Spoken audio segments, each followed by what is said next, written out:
Coffee causes cancer? Should we stop eating vegetables? Of course we're confused about what is actually safe. You're probably reading food labels even more carefully than you used to. Maybe you've switched brands or started avoiding certain foods altogether. It's not surprising. Every few months, another test result goes viral. Girl Scout cookies, protein powders, rice, dark chocolate. And each time, the headlines focus on detection, but detection and danger aren't the same thing. If you're feeling confused or overwhelmed by health information online, you're not alone. Every time these test results go viral, the same pattern emerges. Detection, headlines, panic, conflicting advice. Of course we're confused about what is actually safe. We're living in an era where information spreads faster than understanding. A test result can reach millions of people in a few hours, long before context can catch up. Fear-based content gets clicked, shared, and amplified. Not because it's necessarily accurate, probably isn't, but because our brains are hardwired to pay attention to potential threats. So the most visible health information isn't always the most reliable. And nuance, the kind of context that helps you make informed decisions, rarely goes viral. But this pattern, detection without context, isn't new. Back in 1973, an American biochemist named Dr. Bruce Ames invented a test that was a fast, affordable way to test chemicals for potential carcinogens. It revolutionized toxicology. Scientists embraced it. They started testing everything: industrial chemicals, pesticides, food additives, consumer products. And then they started testing natural foods. That's when things got interesting. Foods we've been eating for thousands of years started showing up as potential carcinogens. Broccoli, tomatoes, coffee, all of them contained naturally occurring compounds that could cause mutations. Ames and his team spent years testing both natural and synthetic chemicals. About half of everything they tested turned out to be carcinogenic for rodents at high doses. By the mid-80s, Ames had enough data to make a provocative claim. A cup of coffee contained more potential carcinogens than a year's worth of pesticide residues on food. The media picked it up and ran. Debates erupted. Ames appeared on TV, testified at congressional hearings. People were confused. Wait, coffee causes cancer? Should we stop eating vegetables? But that wasn't Ames's point at all. His point was about dose. To get clear results with small numbers of test animals, researchers were giving them what's called the maximum tolerated dose, the highest amount that doesn't kill them, every single day for their entire lives. At those extreme levels, yes, you'll see problems. But at normal human consumption, completely different story. Ames realized that at such high doses, it wasn't necessarily the chemical itself causing cancer. The sheer stress of that much of anything on the body, even beneficial compounds, was triggering cell damage and proliferation that led to tumors. And even more surprisingly, they discovered low levels of these compounds would cause a hormetic stress response, which actually builds resilience in the body against disease. He spent years trying to redirect attention away from trace amounts of chemicals in food and towards the things that actually increase cancer risk. Smoking, highly processed diets, sedentary lifestyles, lack of sunlight. He put it this way: if you have thousands of hypothetical risks that you're supposed to pay attention to, that completely drives out the major risks you should be aware of. 50 years later, we're still stuck in this pattern, and I see what this confusion does to people every day. If you've watched this far, you probably really care about your health. I care about mine too.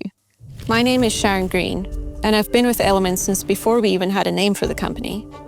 My job is to be the voice of the customer inside the business, and to represent the brand to the people who trust us, and those who don't. It's an interesting seat to be in. I'm fiercely protective of both the brand and our customers. When the stories about heavy metals in electrolytes started circulating, I heard from customers who were genuinely scared. A mom who was a longtime customer asked, "Have I been poisoning my kids?" That broke my heart. It still does. This parent trying to look after her family, was now terrified of something that wasn't a threat. It clarified something for me. The problem isn't that people are asking questions, obviously. The problem is that the information coming at them is loud, contradictory, and almost always missing the context that would help them make informed decisions. I'm not a toxicologist or a scientist. I'm here as someone who's spent years in conversation with people who are trying to make good choices for their health. And they're caught in the crossfire of information that is designed to alarm them, not inform. And what I've learned is this: context changes everything. So let's bring context to the testing story. Modern toxicology testing is remarkably sensitive. We can now detect amounts that would have been invisible 20 years ago. We're talking parts per billion. To put that in perspective, 1 part per billion is like a single drop of water in an Olympic-sized swimming pool. That level of detection is extraordinary. It's led to real improvements in safety, but it's also created a problem. We can find almost anything, anywhere, if we look hard enough. And when we do find something, even at incredibly tiny levels, the number gets reported without context. 71 parts per billion of lead detected. Okay, what does that mean? Is that a lot? A little? Dangerous? Safe? Most people, understandably, have no idea. I know I didn't.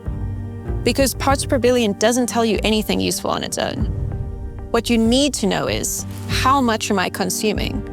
How much of what I consume is even absorbed? How does that compare to established safety limits? What are safety limits even telling me? Regulatory agencies like the FDA and EPA establish safety limits. And those limits include massive safety buffers. They start with the level where no adverse effects are observed in animal studies, and then often set human limits 100 times lower than that. So when you see exceeds safety limits, that doesn't implicitly mean immediate danger. It means you've crossed a threshold that already has enormous margins built in.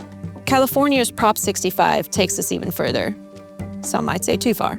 For reproductive toxins, Prop 65 starts with the no observable effect level and divides it by 1,000. For carcinogens, it sets limits based on a theoretical risk of 1 additional cancer case in 100,000 people exposed every single day for 70 years. The intention behind Prop 65 is good, to err on the side of caution.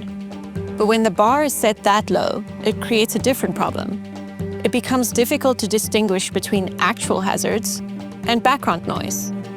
Under Prop 65 standards, nearly every vegetable in the supermarket contains detectable levels that often exceed these thresholds. Leafy greens, root vegetables, anything grown in soil naturally contains trace levels of heavy metals. Because heavy metals are a natural feature of geology. They're in the earth. They're absorbed by plants. They've been part of the food chain for millennia.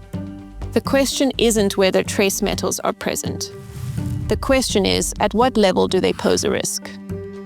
Let's just go ahead and talk about elements here because it's the example I know best. A report suggested a 27 parts per billion reading of lead in our raw unflavored. The graphic in this report was presented in a way that made it appear as if a single serving contained this level of lead. But 27 parts per billion means 27 micrograms per kilogram. A kilogram of element raw and flavored is about 285 stick packs. So, if you want to know how much lead is in a single serving, you need to do the math. 27 micrograms divided by 285 stick packs equals 0.1 micrograms per stick. The FDA's interim reference level for adults is 12.5 micrograms per day. To reach that level from element alone, you'd need to consume 125 stick packs in a single day. Please don't do that. And remember, that FDA limit was already set with generous safety buffers built in. Now, here's another layer that almost never gets mentioned. Just because you consume something doesn't mean your body absorbs all of it. When heavy metals are present in food, most of them pass right through your digestive system. Your body doesn't absorb everything equally, and in many cases, it actively works to excrete metals out. The form of the metal matters. How it's bound to other compounds matters. What else you're eating at the same time matters. Lead from old pipes and water, highly absorbable. Lead found in soil, far less absorbable. Same element, different form, different health impact. Most tests don't measure this distinction, and certainly most media reports don't. And here's where it gets really interesting. Whole foods often contain the very nutrients that limit metal absorption or enhance excretion. Take fish. Yes, fish contains mercury, But fish also contains selenium, and selenium can bind to mercury and help your body excrete it. The net effect? Eating fish is still protective for your health. The same principle applies elsewhere. Certain nutrients found in many whole foods, like fiber, antioxidants, and minerals, can remove heavy metals and mitigate potential harm. Which brings us to a simple truth. Whether organic or conventional, if you grow food in soil, it absorbs what's in that soil. The problem isn't that we're detecting these metals in our food. The problem is that we're treating detection as if it automatically means danger, and it doesn't. These trace amounts have always been part of the food chain, and the foods that contain them, leafy greens, nutrient-dense proteins, are exactly the foods we need to be eating more of, not less. So where does that leave us? Detection doesn't equal danger. Parts per billion means little to nothing without context. The testing designed to protect us has become a source of fear, and that fear is worsening health outcomes, both from a mental health perspective and in driving people away from the very foods that would improve their health. I'm not saying we should ignore contamination.